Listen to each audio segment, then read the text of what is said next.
e o nosso agradecimento à diretoria da ING, em nome do professor Costa, presidente.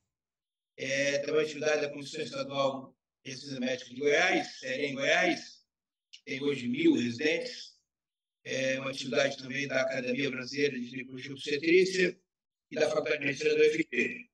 São lives importantes aí para a educação médica continuada para os médicos goianos e brasileiros e médicos fora do Brasil que possam acompanhar. E esse é um momento importante porque no mês de março, remete então, no dia 21 de março, ao Dia Internacional da Síndrome de Down.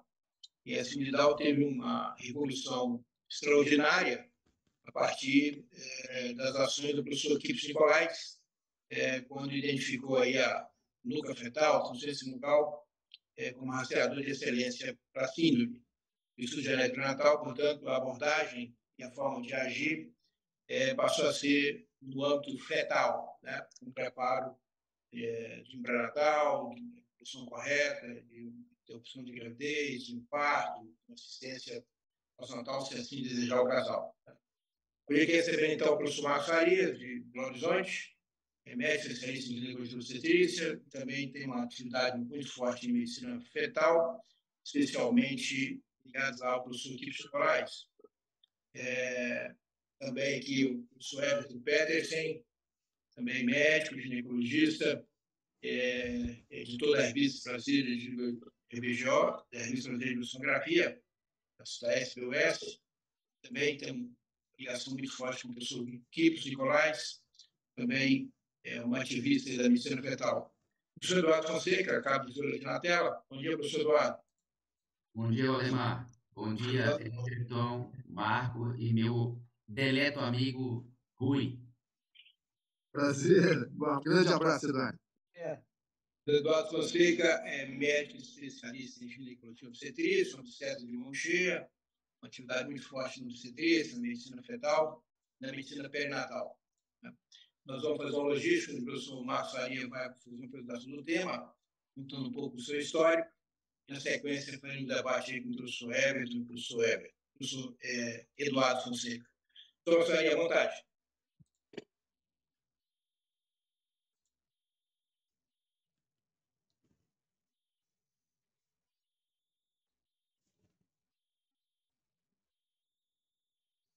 Minha tela está compartilhada com vocês? Perfeito. Sim. Vocês estão me ouvindo direitinho, né? Ouvindo e vendo corretamente. Ok. Então, em primeiro lugar, bom dia a todos vocês, àqueles que nos escutam também, que nos seguem. É um prazer muito grande estar aqui com vocês, principalmente com o Dr. Eduardo, o Dr. Everton, o Dr. Valdemar e o Dr. Rui, formando, então, essa sessão de diagnóstico pré-natal da síndrome de Down. E também, para a gente, é uma honra muito grande estar participando dessa celebração do Dia Mundial da Síndrome de Down. É verdade que estamos comemorando com um pouquinho de antecedência. O Dia Mundial é comemorado no dia 21 de março, e vocês sabem por que é no dia 21 de março, faz uma alusão ao cromossomo 21 e aos 3 cromossomos no par 21. Por isso é comemorada essa data no dia 21 de março. Bom, e essa data ela é comemorada exatamente para que as associações, sociedades, todas as entidades voltadas e relacionadas com a síndrome de Down comemorem os avanços, como diz o professor Valdemar, com relação à saúde, à educação e à socialização dos indivíduos com síndrome de Down. É claro que outras conquistas devem acontecer e essas entidades todas brigam por isso, mas o fato é que esse dia é comemorado já com esse grande avanço que nós tivemos, né? E o que tem a ver o diagnóstico pré-natal da síndrome de Down com o Dia Mundial, da Síndrome de Down? A pergunta que eu mais escuto no consultório, e essa pergunta ela vem tanto dos casais que nos procuram para aconselhamento, mas também de alguns obstetras assistentes, é que para que fazer o diagnóstico da síndrome de Down se eu não posso fazer nada, né? E nesse dia em que nós comemoramos esses avanços, em especial do ponto de vista de saúde, visto que hoje há um número muito grande de crianças que passam pela primeira fase da sua infância e conseguem sobreviver com síndrome de Down, o que isso poderia nos ajudar do ponto de vista pré-natal? Eu começo a resposta dizendo a esses pais e a esses colegas o seguinte: é verdade que eu não consigo retirar o cromossomo extra e transformar esse indivíduo em um indivíduo euploide. Mas será que eu não posso fazer nada por esses indivíduos? E é isso que eu vou tentar mostrar ao longo da nossa apresentação, como eu posso ajudar esses indivíduos. Nós faremos uma breve avaliação do histórico, conversaremos um pouquinho a respeito de rastreamento e diagnóstico pré-natal da síndrome de Down, o acompanhamento dessas crianças, e aqui é a chave principal da nossa apresentação, o parto e o que o futuro mostra para a gente através de uma fechadura pequenininha, mas começando a despontar principalmente em trabalhos que são feitos a nível ainda experimental. Bom, vamos lá. Histórico, todos nós sabemos, né? A síndrome de Down foi descrita fenotipicamente, primeiro pelo professor Langdon Down, em 1866, quando ele observou que algumas características fenotípicas eram comuns a essas crianças. Aquela pele com pouca elasticidade, uma pele que sobra, uma pele que parece edemaciada nessas crianças, associados a uma face plana e a um nariz pequeno. Então, ele foi o primeiro a correlacionar o fenotipo à síndrome de Down. Demorou um bom tempo, quase 100 anos depois, para que a síndrome de Down fosse linkada a uma cromossomopatia. E isso foi feito pelo professor Jérôme Lejeune, que em 1959... Lejeune, isso. Obrigado quem falou. E foi feito dizendo que todos esses indivíduos com a síndrome de Down, eles possuíam um cromossomo acrocêntrico a mais. Não se sabia qual era esse cromossomo, não tinha o número 21 ainda, sabia-se simplesmente que era um cromossomo acrocêntrico. E, logo em seguida, a professora Patrícia Jacobs, ela descreve, inclusive citando o professor Jérôme, falando que também tinha encontrado esse cromossomo acrocêntrico a mais nesses indivíduos com trissomia 20, com a síndrome de Down, e falando, interessante que no trabalho dela original ela cita, olha, esse cromossomo parece muito com o cromossomo Y e muito pouco provável ser, mas existe uma pequena possibilidade que talvez seja um Y extra. Naquela época já se tinha um link entre o diagnóstico de Klinefelter e síndrome cromossômica também. Bom, a determinação, a definição com relação ao número do cromossomo só veio no Congresso de Genética realizado em Chicago, em 66, em que aos cromossomos foi dado números. Antigamente, eles eram classificados em grupos, pelo seu tamanho e pela posição do centrômero, mas foi só em 66 que definiu essa numeração dos cromossomos. E definiu-se a síndrome de Down como uma trissomia do cromossomo 21, indivíduos 47XX ou XY, com um cromossomo extra do número 21. Bom, feito esse breve histórico, a gente precisa lembrar também que quando a gente fala de rastreamento e diagnóstico, vários paradigmas foram criados, né, foram criados e quebrados ao longo do tempo, né? Esses aqui são alguns deles, né? Primeiro, o útero é inviolável, não se entrava dentro do útero por razão nenhuma. Para que diagnosticar se eu não vou poder fazer nada? É uma briga que a gente tem até hoje com casais e com médicos assistentes. O feto é intratável, nós já provamos que o feto é tratável, em especial em outras patologias fetais. A propedêutica é invasiva, realmente era invasiva, mas cada vez mais nós nos tornamos menos invasivos. E, por fim, tratar a doença, né? E hoje, em especial, o professor Kyprios Nicolaides é um cara que briga exatamente para que, ao invés de se tratar a doença, a gente previna a doença. E alguns insights com relação à síndrome de Down devem vir aí em 10, 15 anos, quando se fala em prevenção. Bom, o que nós temos como rastreamento? Muita gente confunde rastreamento e estabelecimento de risco. O estabelecimento de risco é aquilo que a gente faz quando a gente faz ultrassom, mede a translucência local e cria um risco para aquele casal, né? O rastreamento, como diz o guideline da SWOG, ele é muito mais amplo do que simplesmente estabelecer um risco.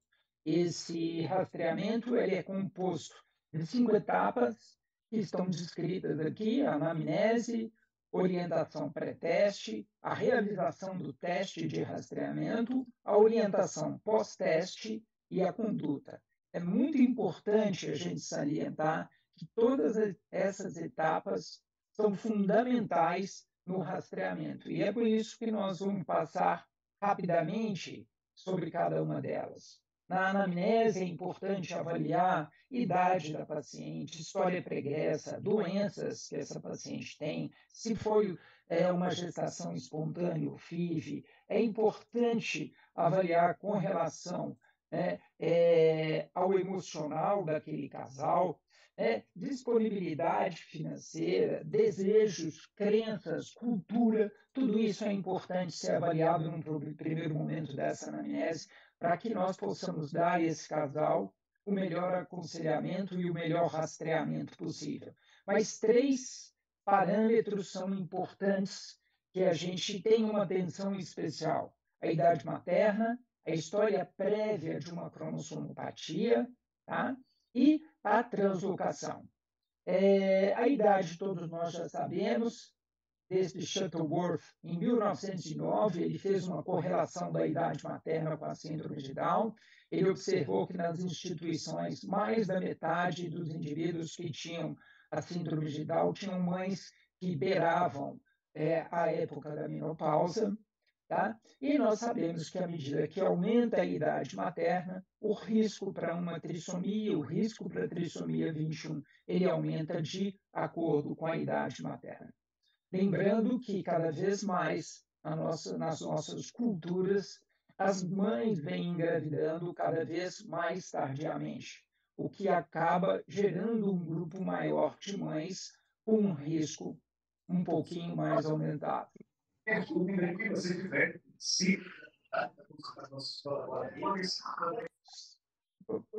Eu vou pedir para quem está nos ouvindo para fechar o microfone, porque às vezes o som acaba contaminando e a gente acaba falando junto com outros sons. Então, todos aqueles que nos escutam, por favor, fechem o microfone. Bom, o segundo parâmetro que deve ser avaliado é com relação à história pregressa, em especial a história pregressa relacionada a uma cromossomopatia. Isso tem importância quando nós falamos em recorrência da síndrome de Down. E nós vamos ver nos próximos slides que, à medida que a gente tem uma história prévia de alteração cromossômica, a gente aumenta o risco daquela paciente. trissomias livres com um risco menor, trissomias associadas a translocações com um risco maior. Aqui é um gráfico mostrando exatamente o seguinte: quanto mais jovem ocorre a trissomia em uma gestante, em uma gestação anterior, maior é esse risco de recorrência, tá? Chegando em torno a 6% de recorrência quando essa paciente tem uma trissomia com menos de 30 anos. Tá? Como eu falei, uma outra atenção que devemos ter é com relação às translocações do casal, em especial aquelas translocações robertsonianas que envolvem o cromossomo 21.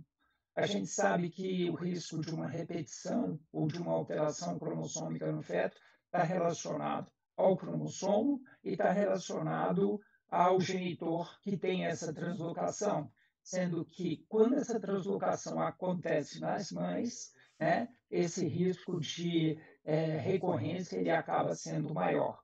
Aqui nesse quadro vocês veem que o risco pode variar, né, de menos de 0,5% a até 100%, ou seja, todos os filhos daquele casal vão ter a alteração. Uma outra avaliação que nós temos que ter, ainda dentro da anamnese, depois de toda essa conversa com a paciente, é a percepção que essa paciente, essa gestante, esse casal tem com relação ao rastreamento e ao diagnóstico. Eles querem realmente saber alguma coisa? Até que nível eles querem saber? O que eles querem saber? E, às vezes, as percepções do profissional de saúde ela é diferente das percepções da gestante e do casal. Tá? Bom, com relação à orientação pré-teste, né, que é o próximo passo, é muito importante a gestante ter noção do que seja teste de rastreamento e teste de diagnóstico. Teste de rastreamento vai avaliar o risco de se ter uma doença. O teste diagnóstico vai falar se tem ou não a doença. Algumas diferenças entre esses testes, né? Lembrando que o teste de rastreamento são testes mais simples, não invasivos, testes teoricamente mais baratos e devem ser aplicados de uma forma geral na população, sem escolha de grupos de risco, né? Agora, esses testes têm um pequeno inconveniente. Eles apresentam falso positivo e falso negativo. Lembrando que o falso positivo é aquele teste que dá como positivo e o feto não tem alteração cromossômica, e o falso negativo é aquele teste que fala que o risco é baixo e, na verdade, o feto tem uma alteração cromossômica. Os testes diagnósticos, eles vão falar tem ou não a doença, são testes mais complexos, testes mais invasivos, ou seja, possuem maiores riscos, testes mais caros, e esses testes devem ser aplicados a uma população individualizada, que já foi selecionada pelos testes de rastreamento. Né? Do ponto de vista histórico, né, nós temos a evolução desses testes de rastreamento. É bom lembrar que a idade materna já foi usado na década de 70 para selecionar aquelas mães de maior e menor risco, e ao longo do tempo foram aparecendo os testes bioquímicos, a ultrassonografia, a translucência nucal, como citou o professor Valdemar, o uso da associação entre os testes translucência bioquímico e a associação de outros marcadores com relação à síndrome de Down, em especial o osso nasal, o ducto venoso e a válvula tricúspide. Tá? E, mais recentemente, o teste, que é um teste não invasivo, que nós denominamos de NIPT. Ô, Marcos, então o que importa, e o melhor deles é o NIPT, eu não vou fazer nenhum outro teste, não tem necessidade. Não, não é assim. Todos os testes, né, inclusive a idade materna, ela pode ser utilizada no nosso rastreamento. O que a gente precisa ter ideia é que cada um desses parâmetros, eles possuem taxa de detecção e falsos positivos diferentes, né? Aqui, por exemplo, a taxa de detecção da idade materna varia entre 30% e 50%, com um falso positivo maior, 25%. Ou seja, aquelas pacientes que são pegas pelo teste, 25% delas não têm uma alteração. E lembrando que isso é válido para os outros testes também, né? Lembrando que ao longo do tempo, o que nós conseguimos? Nós conseguimos taxas de detecção muito alta pelo NIPT, com falsos positivos, ou seja, falando que a paciente tem uma alteração e ela não tem, muito baixos. Né?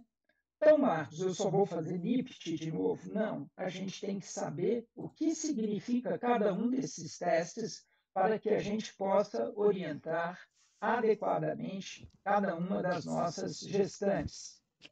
No segundo trimestre, a gente lembra ainda a ultrassonografia, também tem uma taxa de detecção variada, né, de acordo com os marcadores, de acordo com o examinador, que faz a ultrassonografia, podemos chegar a uma acurácia entre 60% e 80%, com falso positivo de 5% para os testes e para os achados.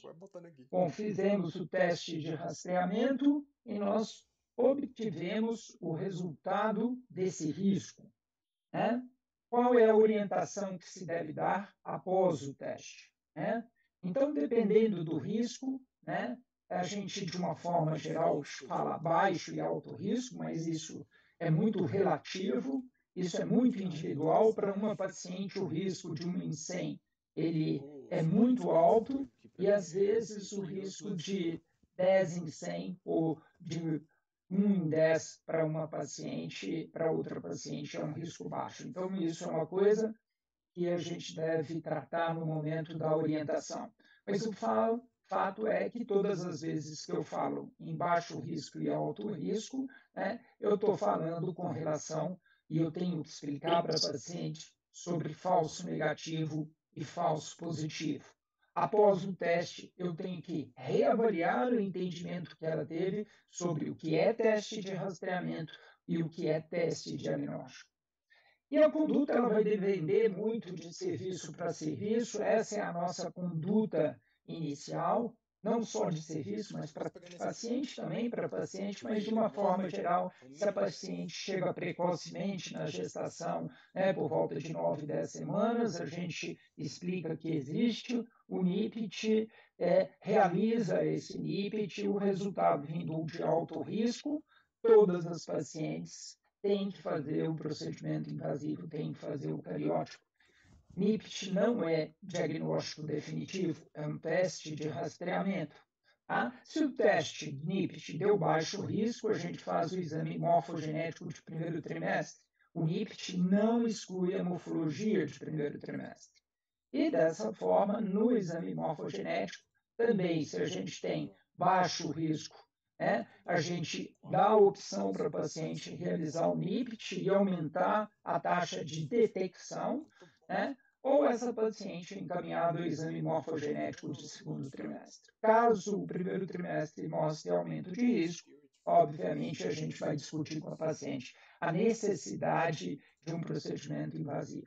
Muito importante, gente, é vocês documentarem todo esse trajeto que nós fizemos, tá? Para que a paciente, e caso haja necessidade, vocês tenham como mostrar que tudo isso foi discutido com o casal. E lembrando sempre que o procedimento invasivo não é uma escolha do médico.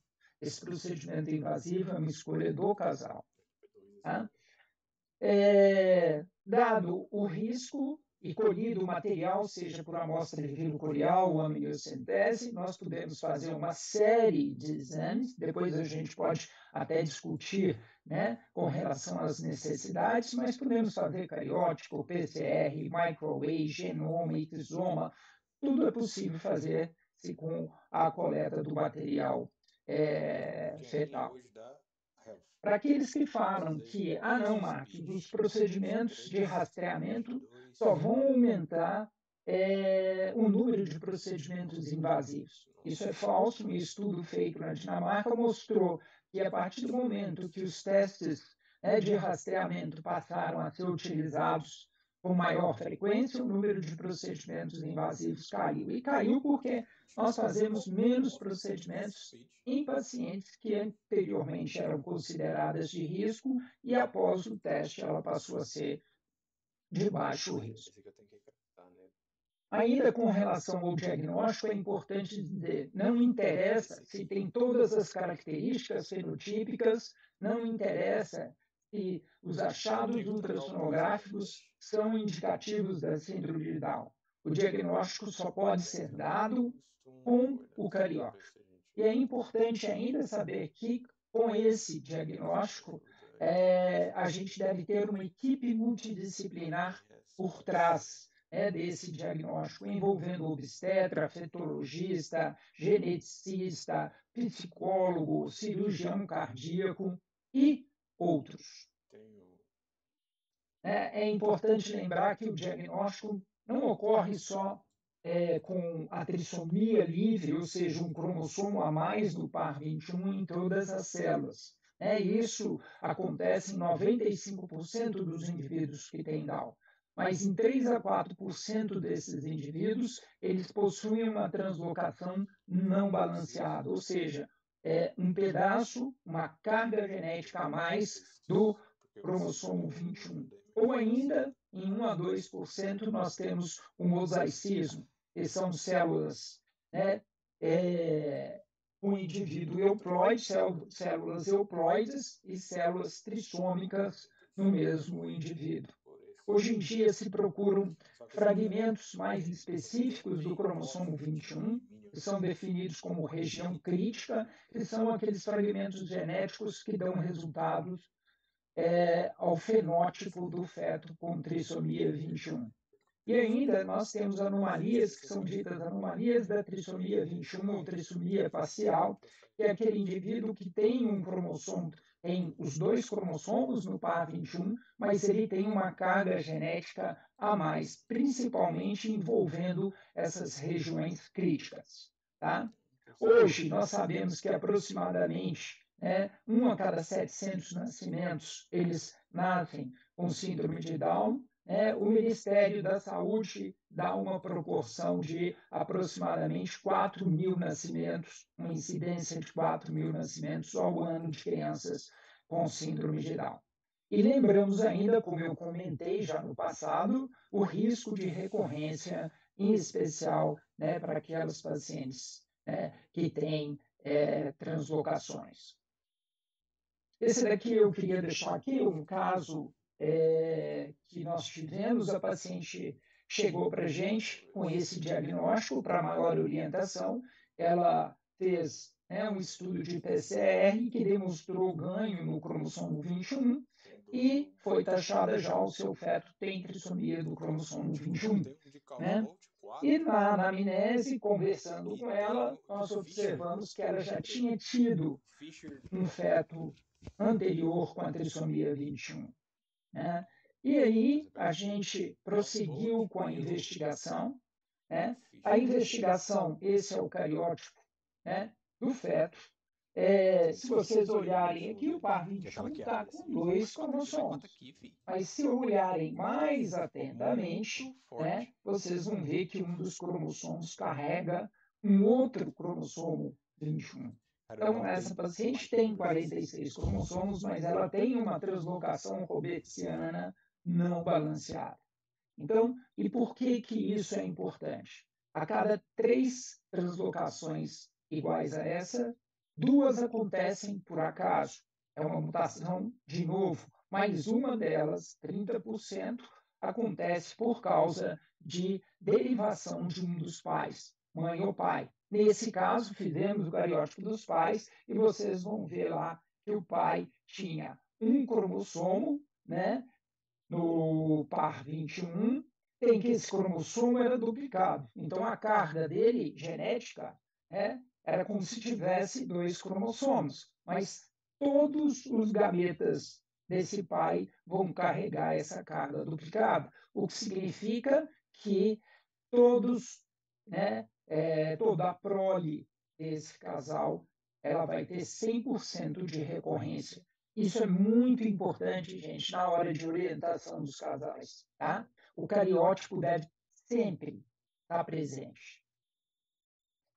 Bom, temos o diagnóstico da síndrome de Down, agora o que fazer? Né? Existem guidelines específicos falando com relação a como comunicar esse resultado, né? Falando, essa comunicação é um processo, não só envolve falar tem trissomia 21, é um processo educativo, é um processo que envolve a abordagem dos fatores positivos e negativos da síndrome, é um processo que requer o respeito à autonomia desse casal. Tá? Ainda é aconselhado que esse resultado seja passado pessoalmente para o casal, se não for para o casal, que a gestante esteja acompanhada de uma outra pessoa, tá? Em ambiente calmo e com tempo. Não é só falar, tem trissomia 21, tchau, vai embora. Esse tempo é necessário para que ela entenda toda a situação, que ela entenda o que é a trissomia 21.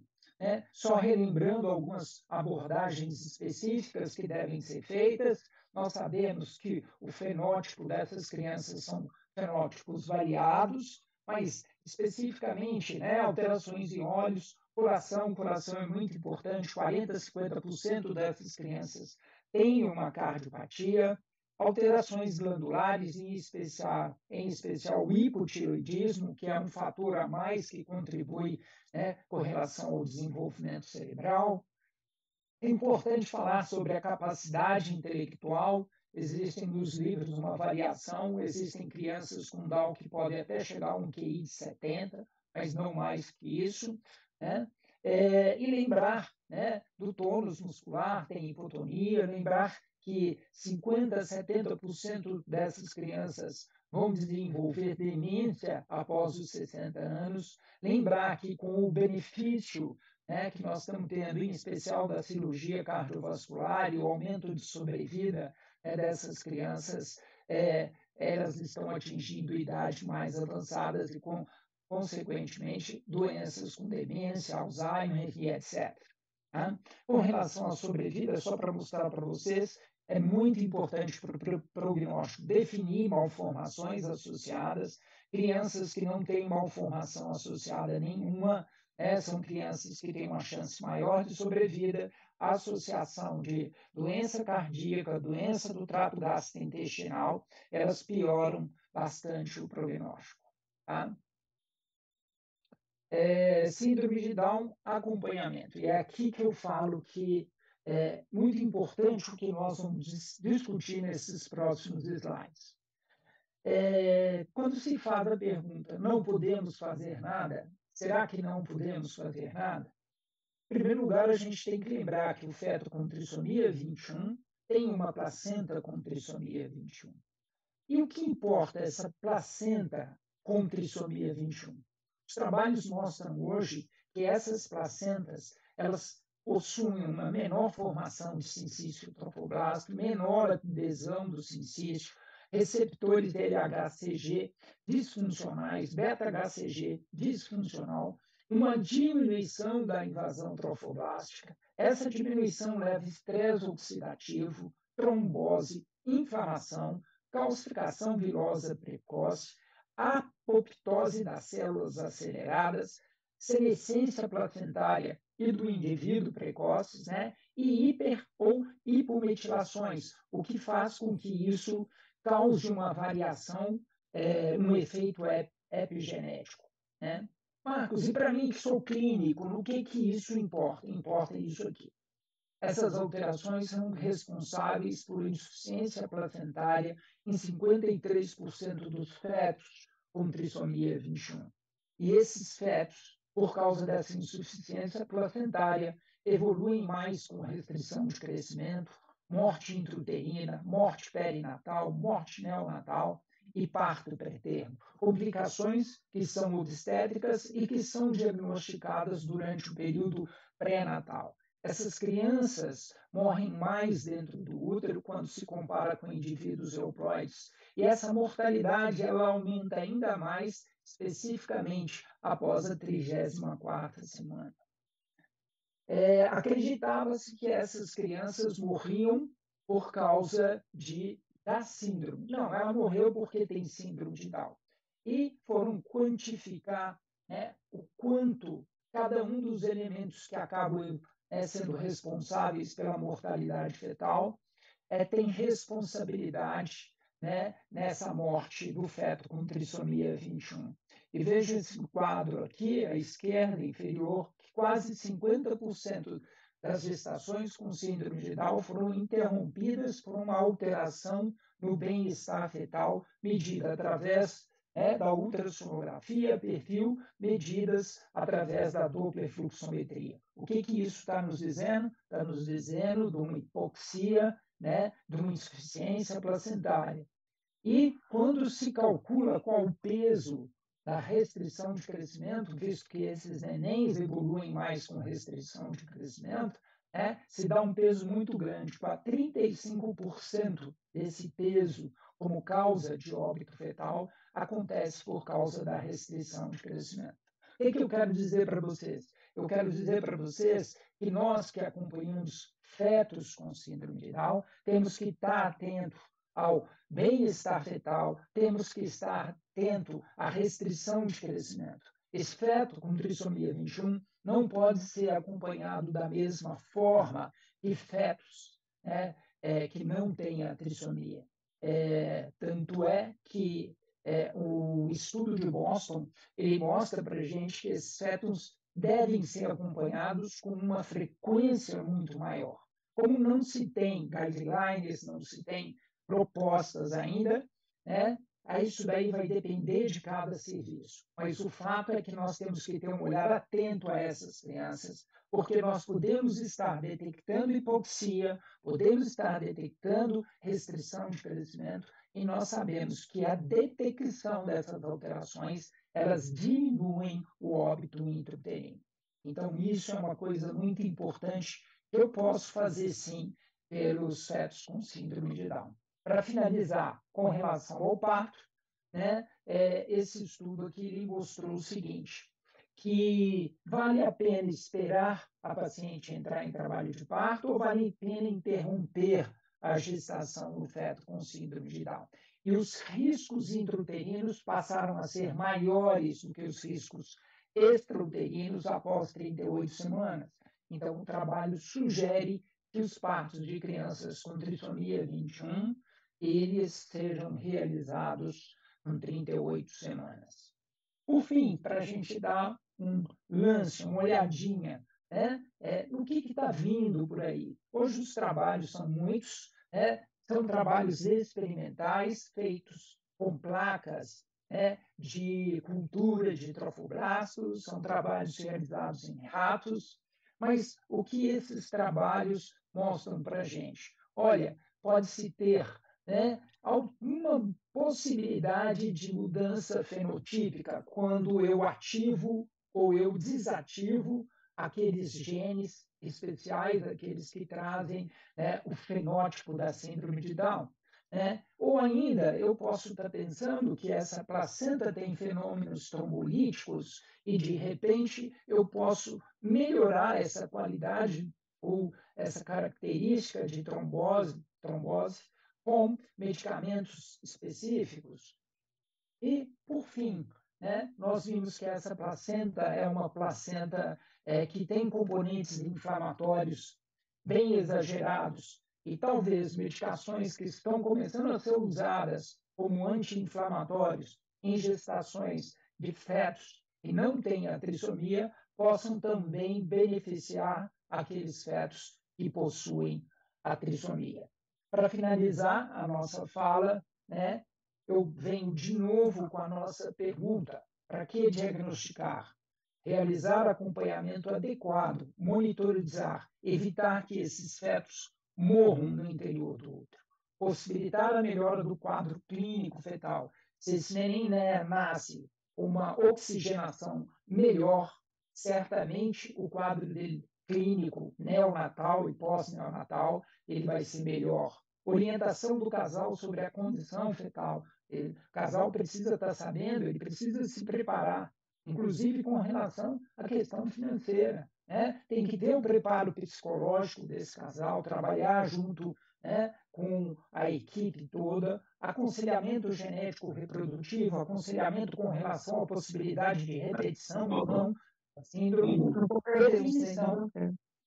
definição do melhor momento local, né, e forma, né, desse parto. Vocês viram que quase 50% são interrompidos por alteração do bem-estar fetal. Tá? Preparo de equipe multidisciplinar e, finalmente, proporcionar ao casal a opção. E eu coloco aqui como último, porque nós devemos estar atentos a todos os outros, e não o último é o que deve ser avaliado quando se faz o diagnóstico da síndrome de Down. Bom, gente, era isso que eu tinha para passar para vocês. Né? Mais uma vez, dizer que nós, como fetologistas, temos a obrigação, o dever de fazer mais pelo nosso paciente, independente se ele tem a trissomia ou não. Então, esse feto com trissomia 21 deve ser avaliado de melhor forma. Esse feto com trissomia 21 merece a qualidade de saúde que nós estamos incrementando aqui fora para os indivíduos com trissomia 21, nós devemos também incrementar para os fetos com trissomia 21. É isso. Obrigado. Parabéns, professor Marcos Faria, pela bela apresentação do histórico da conduta, perfeita, plena. Passar aqui a palavra ao professor Everton Peters, seus comentários. Sério, à vontade. Bom dia a todos. Parabéns, doutor Marcos. Brilhante aula.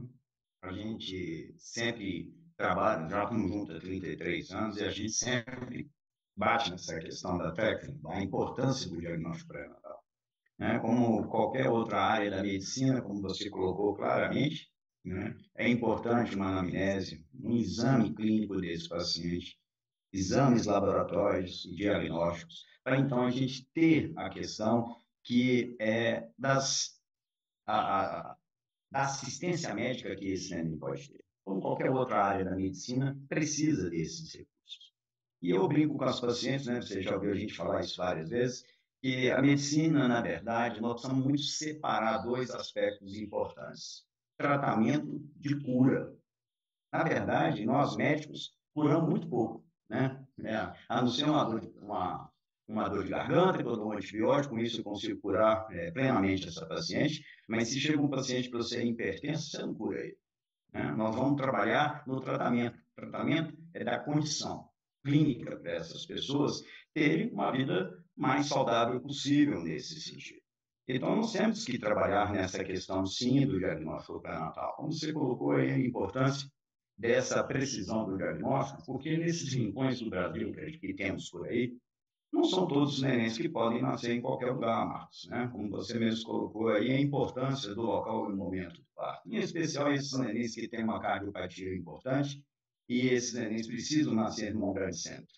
Né? Precisa nascer num local onde ela tenha toda essa assistência neonatal, porque é muito mais fácil transferir ao paciente que transferir o bebê depois.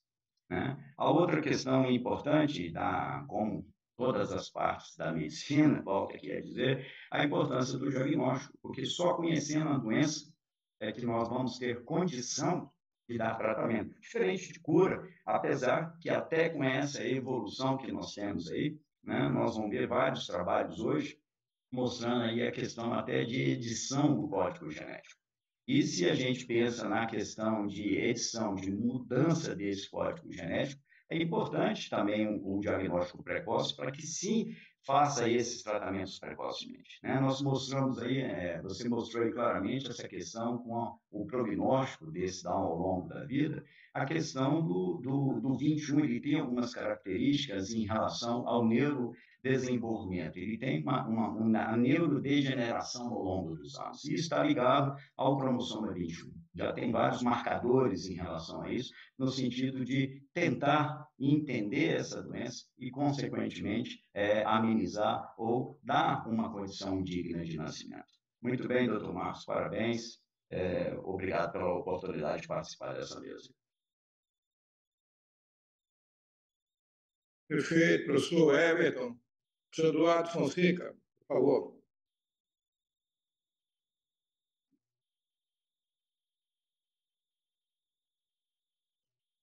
O microfone está fechado. A gente sempre esquece, né? Minha gratidão, a minha palavra inicial de gratidão ao Valdemar, à Associação Médica de Goiânia, à Associação Brasileira, à Academia Brasileira de Ginecologia e Obstetrícia e à Sociedade Brasileira de Ultrassonografia por me permitir participar dessa discussão. Está aqui ao lado do Marcos, está aqui ao lado do Everton, que acompanharam os trabalhos iniciais da translucência nucal, junto com o professor Quipos, com Maria de Lourdes Brizot, com a Rosalinda, com o Pândia, ou seja, com todo aquele grupo que viu os primeiros passos da translucência nucal. Mas, em 2 ou 3 minutos, eu queria localizar a todos vocês que estão nos ouvindo o que eu gostaria de falar para vocês aqui. Gostaria também de trazer nesse diálogo de onde eu falo e por que eu falo. Eu quero falar nesse dia 17 de março, que deveria ser no dia 21, mas infelizmente cai durante a semana e dificulta esse bate-papo. Eu quero falar de família, certo? Quero falar de família.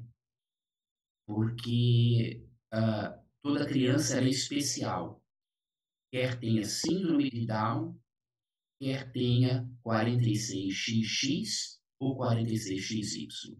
Minha filha é especial. E a minha preocupação desde já é aonde ela estará na sua vida adulta, o que ela estará fazendo e com quem ela estará fazendo o que ela quer fazer. Eu falo do meu consultório, que atende mulheres, hoje cada vez mais, cerca de 25% das mulheres que eu atendo na nossa clínica tem mais do que 35 anos, 10% tem mais do que 40 anos, e ela traz uma grande ansiedade sobre o diagnóstico de síndrome de Down. E por que eu falo? Eu falo porque o diagnóstico é o primeiro passo para inclusão. E sem inclusão, os portadores de síndrome de Down serão excluídos da sociedade. E eu queria pegar, Marcos, exatamente essa frase tão comum, que infelizmente nasce de médicos que são mais técnicos do que científicos. Se você fizer o diagnóstico, o que é que você vai fazer? Eu não posso fazer nada. Valdemar, Rui e Maurício Saito. A exclusão do diagnóstico pré-natal reflete um conceito pré-formado, para não dizer preconceito, e traduz a primeira exclusão desses indivíduos da sociedade. Eles são excluídos do diagnóstico porque se assume na minha incompetência de entender o processo de que não há nada para fazer. E o professor Marcos mostrou muito bem que há muito o que se fazer. Incluir significa identificar, criar programas de saúde, e sem diagnóstico eu não consigo fazê-lo. Significa educar e, por fim, capacitar para que esses indivíduos possam atingir o seu maior potencial, quer na educação, quer no trabalho, e possam se tornar indivíduos independentes na sua vida adulta.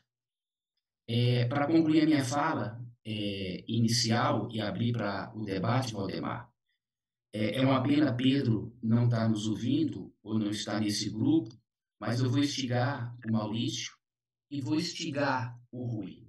Em 2018, em parceria com o Movimento Down, sediado no Rio de Janeiro, nós provocamos e criamos uma campanha chamada Notificar Importa. Infelizmente, existe uma subnotificação dos casos de crianças e adolescentes com síndrome de Down. O Marcos colocou que no Brasil nascem em torno de 4.000, Marcos. Mas se nós visitarmos a idade das nossas pacientes, na realidade, nós devemos ter no Brasil cerca de 6.000 crianças com síndrome de Down por ano. O risco atual, levando em consideração que 15 a 20% da população brasileira gesta depois dos 35 anos, isso coloca um risco geral de nascimento de 1 em 500. Se o risco for adotado de 1 em 700, que é o que o Ministério hoje defende, nós teríamos 4.285 crianças com Down. E se o número for colocado de 1 em 500, nós teríamos cerca de 6.000 crianças.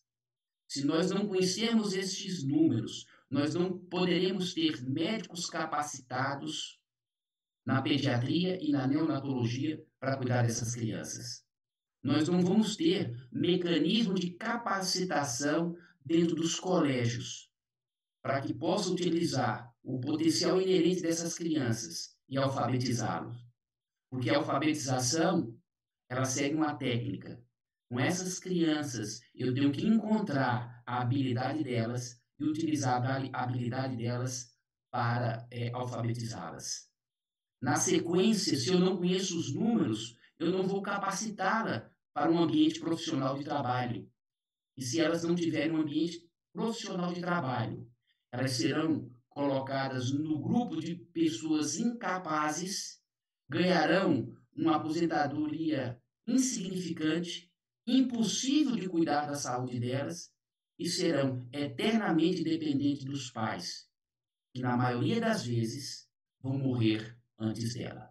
Então, Rui, aqui no topo, Maurício, embaixo aqui no meu computador, eu gostaria de instigar vocês de renascer essa campanha Notificar Importa, porque existe uma lei federal que a gente teve o orgulho de participar nela, aonde todas as crianças que nascem com estigma de síndrome de Down deveriam ser colocadas na notificação de nascido vivo, para que o governo tivesse o real número de nascidos com síndrome de Down, para que campanhas públicas, quer na saúde, quer na educação, pudessem ser criadas. Notificar importa. Isso eu gostaria aqui de finalizar a minha fala, instigando vocês a criar uma campanha para educar os médicos, educar os enfermeiros, educar os operadores de saúde a notificar essas crianças que nascem com estigma de síndrome de Down. Mais uma vez, Valdemar, minha gratidão a você, porque você é um Midas. Aonde você coloca a mão, prospera. E mais uma vez, você está fazendo diferença dentro da medicina, dentro da perinatologia, dentro da medicina fetal. Muito obrigado. Tocado, professor Eduardo Fonseca, nosso líder da perinatologia. Como o professor Maurício Saito, também nosso fetólogo brasileiro itinerante e digno presidente da Sociedade Brasileira de Medicina Fetal, Fobramed, como o senhor foi provocado, a palavra é sua, por favor.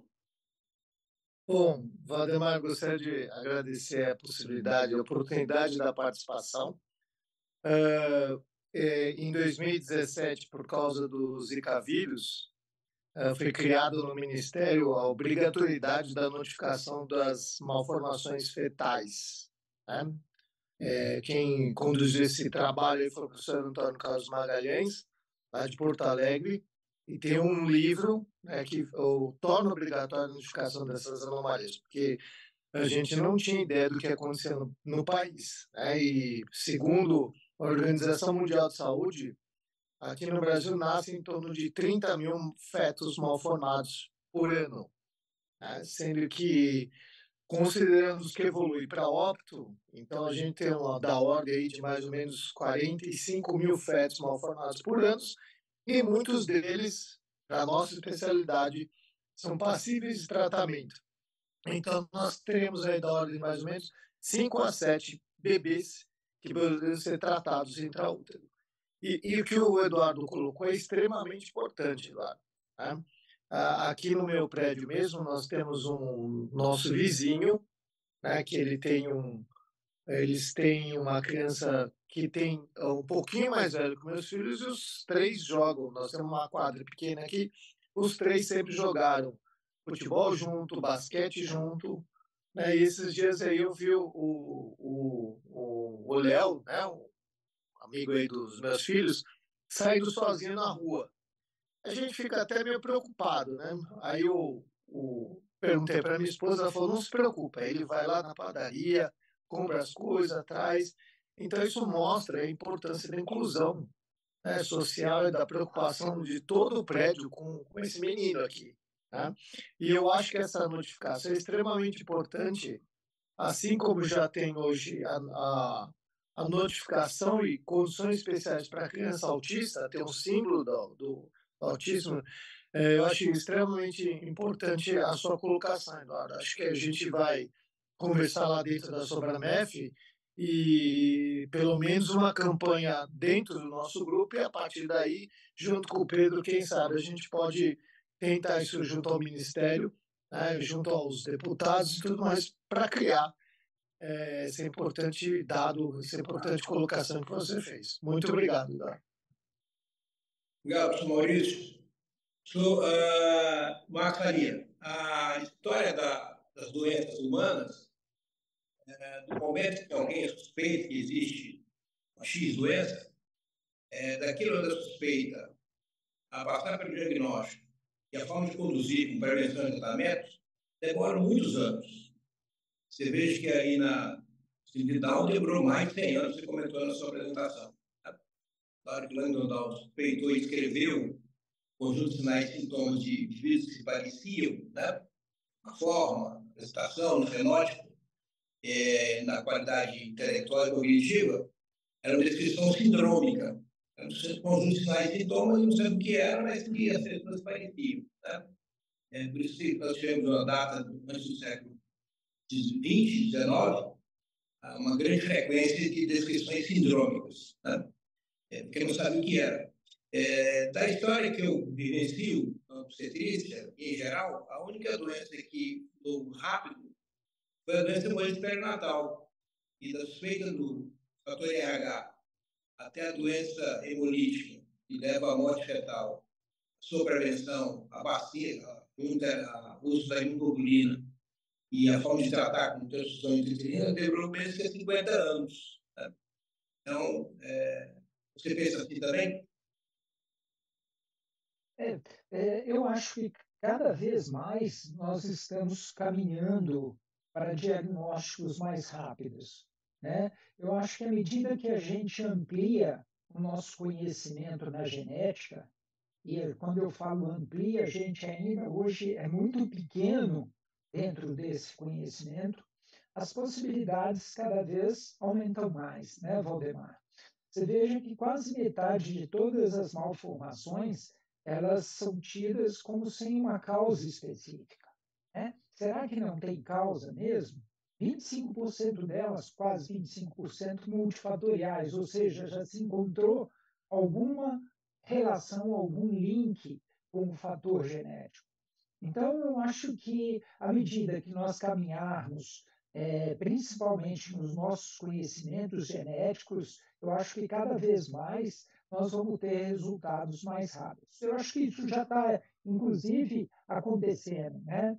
Você viu o grande passo que nós tivemos quando passamos de cariótipo para o microarray, né? A gente enxergava os cromossomos de uma forma e não conseguia enxergar microdeleções, microadições. O microarray trouxe essa possibilidade para a gente e aumentou no diagnóstico das malformações em torno de 10 a 15% como a causa daquela malformação, um fator genético. Então, eu acho que cada vez mais nós vamos caminhar para resultados e entre, né, fazer o diagnóstico fenotípico e fazer o diagnóstico de causa, cada vez mais esse espaço vai ser menor. Professor Everton, professor Kit Nicolaides, seu tutor, nosso tutor, nosso norte na obstetrícia, na medicina fetal, que quebrou paradigmas e mudou toda a história de vislumbrar a medicina fetal no mundo, merece o prêmio Nobel, sem dúvida. A pergunta ao professor Everton, que é seu seguidor, é se a descrição que ele promoveu da inversão da pirâmide em todos os aspectos da obstetrícia e alto risco, trouxe especialmente a questão da transferência bucal, é uma aplicação de maneira exuberante, importante, imperativa no pré-natal? Bem, Valdemar, eu acho que isso aí, na verdade, revolucionou a conduta obstétrica, né? A questão de aplicar um rastreamento precoce numa fase inicial para todo mundo, né? No sentido agora de selecionar quem é alto e baixo risco. Você colocou da pirâmide aí, o rastreamento não é só para síndrome de Down, são para as complicações obstétricas, né? Isso vai revolucionar cada vez mais a conduta do pré-natal. Eu brinco com as pacientes lá que, na época que elas estavam grávidas, o pré-natal dela custava lá no obstetra ir lá medir a pressão, medir peso da mãe e medir a altura do útero para saber se o neném estava em bom desenvolvimento.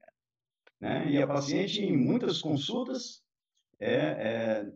ao longo do seu pré-natal, e a gente não tinha condição de fazer um diagnóstico precoce. Quando se diagnosticasse uma restrição de crescimento ou um distúrbio hipertensivo, você já estava numa fase mais avançada da gestação. O que também trouxe novas luzes nesse campo do diagnóstico, ou do rastreamento, a importância da prevenção. Uma prevenção onde ainda você consegue mudar esse aspecto do desenvolvimento placentário. Nós sabemos que quando a mãe complica, o problema está relacionado a esse enxerto placentário na gestante. Se você imaginar que 50% desse código genético é no self, é do pai, gestação não era para dar certo. A gestação não era uma evolução natural de uma gravidez. Era para dar complicações. Mas, graças a Deus, só 10% dessas gestantes vão apresentar uma complicação ao longo da gravidez. Então, a importância de se aplicar cada vez mais esse rastreamento de uma forma científica, uma forma comprovada. Claro que precisamos testar isso em outras populações, para ver se os resultados são os mesmos, porque existe uma variação populacional, mas temos aí um caminho de direcionar, de revolucionar a conduta frente à gestante. Então, eu não tenho dúvida que essa aplicação vai nos tornar capazes de rastrear melhor essas pacientes, aplicar medidas preventivas quando necessárias e com o fim de ter o binômio materno-fetal uns resultados melhores ao longo.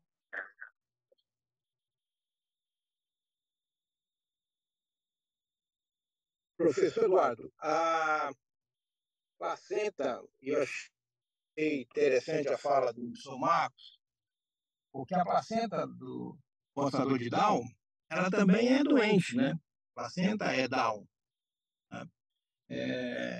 Achei interessante algumas posições de quem gera e promove a conotação de que é preciso cuidar melhor do Down desde a vida fetal, independente do que o casal possa decidir sobre a evolução dessa gravidez.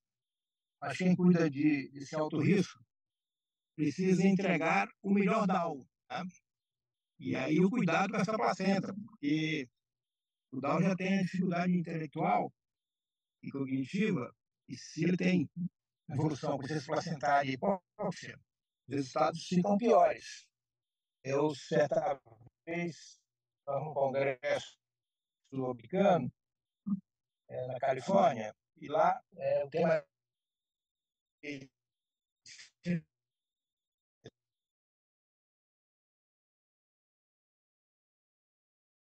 8, 9, eu estava por lá e fui, então, adquirir o iPhone. Fui na loja da Apple e, quando chego na loja da Apple, quem me atende de paletó e gravata, atendimento inteiro, pleno, só eu e ele, era um portador de Down. O atendimento foi pleno, foi completo.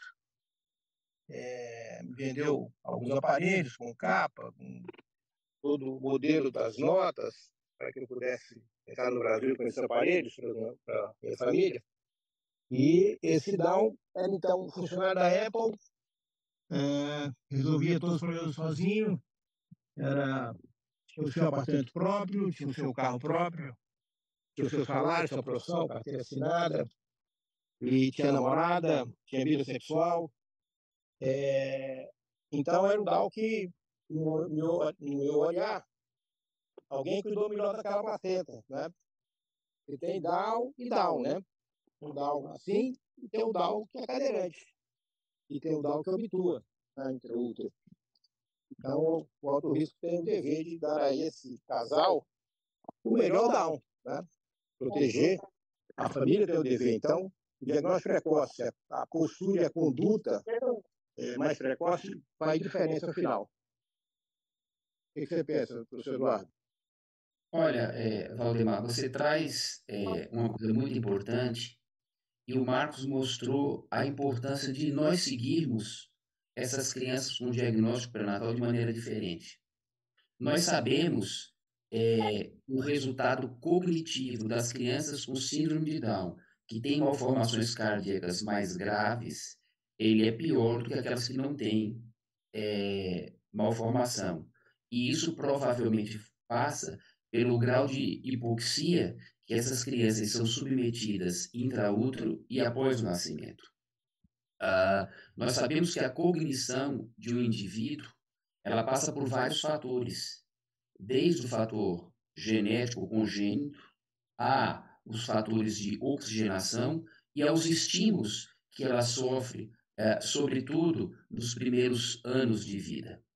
E levando em consideração que 1/3, ou seja, 30% dos fetos com trissomia do cromossomo 21 tem alterações da velocidade terciária, ou seja, vai haver uma alteração da oxigenação e vai haver uma alteração do potencial de crescimento dessas crianças intraútero.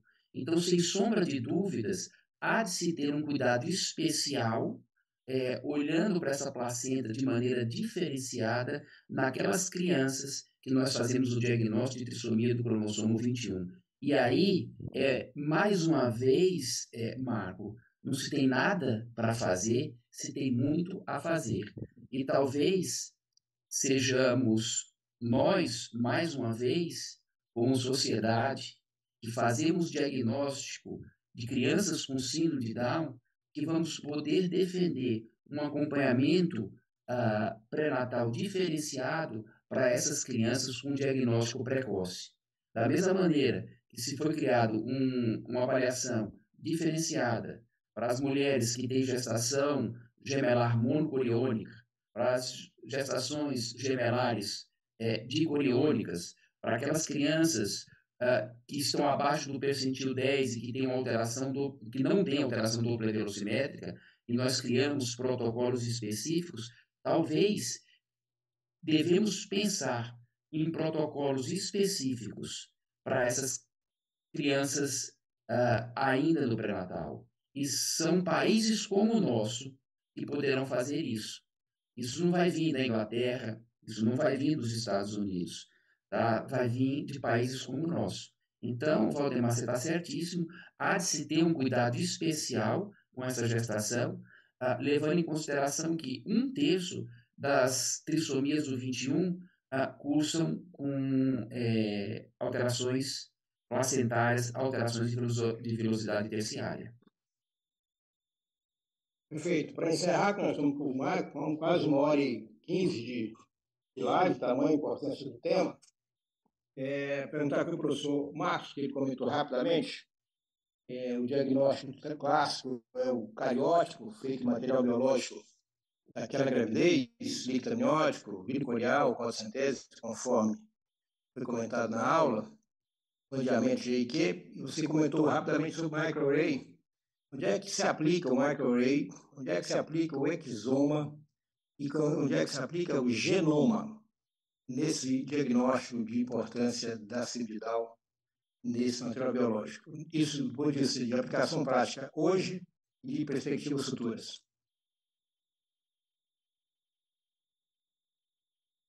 Está fechado, Marcos?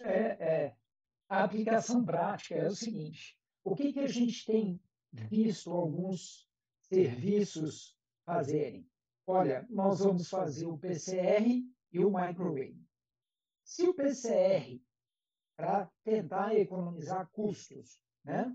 Se o PCR vier positivo para uma trissomia, em especial para a trissomia 21, encerra-se qualquer pesquisa que deva se fazer. Ou seja, já temos o diagnóstico da trissomia 21 e não precisa andar mais. E isso, o meu receio é que tem muitos serviços fazendo isso.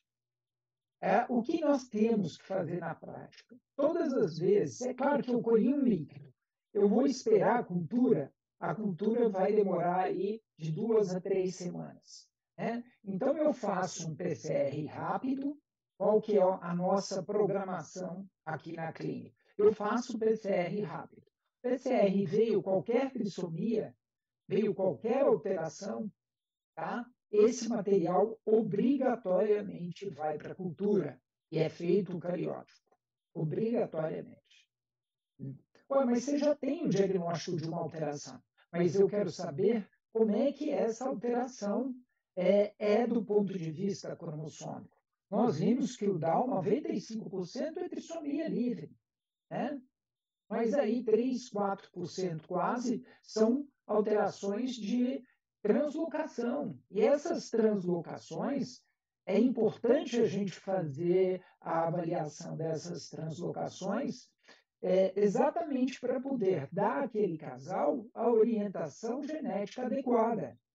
Né? Porque aquele casal que tem uma criança com trissomia 21, uma das perguntas, certamente, que ele vai fazer é qual é o risco da minha próxima gestação ter trissomia 21. Nós vimos lá que esse risco ele é variável, né? Ele varia de acordo com a idade que aconteceu a trissomia e como que se deu essa trissomia. Na translocação, esse risco ele é maior. E vai ser maior quanto pai ou mãe tem a translocação ou o tipo de translocação. É que eu mostrei lá na aula, 100% dos fetos desse casal vão ter trissomia 21 por uma translocação não balanceada. Então, é nesse sentido. A gente não tinha tempo para discutir, mas eu chamo a atenção de vocês.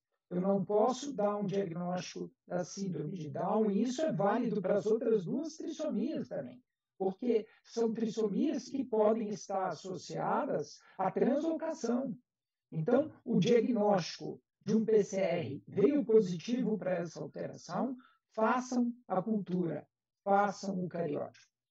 Descemos para o microarray quando a gente tem sinais clínicos do feto que possam indicar uma alteração cromossômica e que a gente descarta essa alteração cromossômica inicialmente pelo cariótipo. E aí a gente vai para o microarray para buscar as microdeleções e microadições. Quando eu faço cariótipo, eu tenho um diagnóstico aproximadamente de 350 síndromes cromossômicas, contando cromossomo mais a menos, grandes deleções, grandes adições. Quando eu parto para o microarray, eu acrescento a essas síndromes mais aproximadamente 300 síndromes. Então, eu estendo o meu cariótipo só com síndromes cromossômicas. Não estou falando de síndromes gênicas relacionadas ao DNA, não. Né?